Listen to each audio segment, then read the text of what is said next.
Welcome to Kenton Teaches. Enjoy the video. Hello everyone.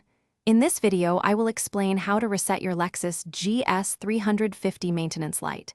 This is a straightforward process that you can do yourself.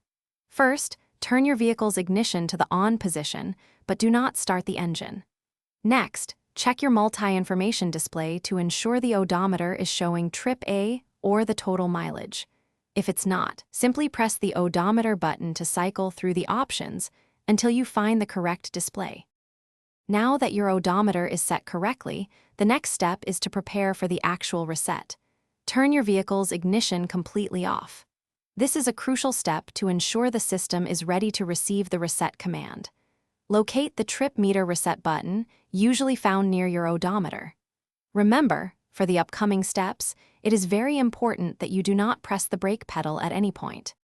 With the ignition off, press and hold the trip meter reset button. While keeping this button pressed, push the start button twice to turn the ignition back to the on position. Do not release the trip meter button yet.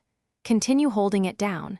You will see the display show resetting maintenance data or similar, and then it will change to complete. This entire process usually takes approximately 10 seconds. Once the display shows complete or the maintenance light goes out, you can release the trip meter reset button.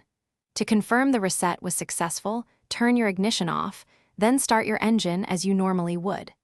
The maintenance required light should now be off. If it remains on, simply repeat these steps from the beginning. Performing regular maintenance helps keep your Lexus running smoothly for many thousands of miles. Thanks for watching. Please subscribe if this video was helpful.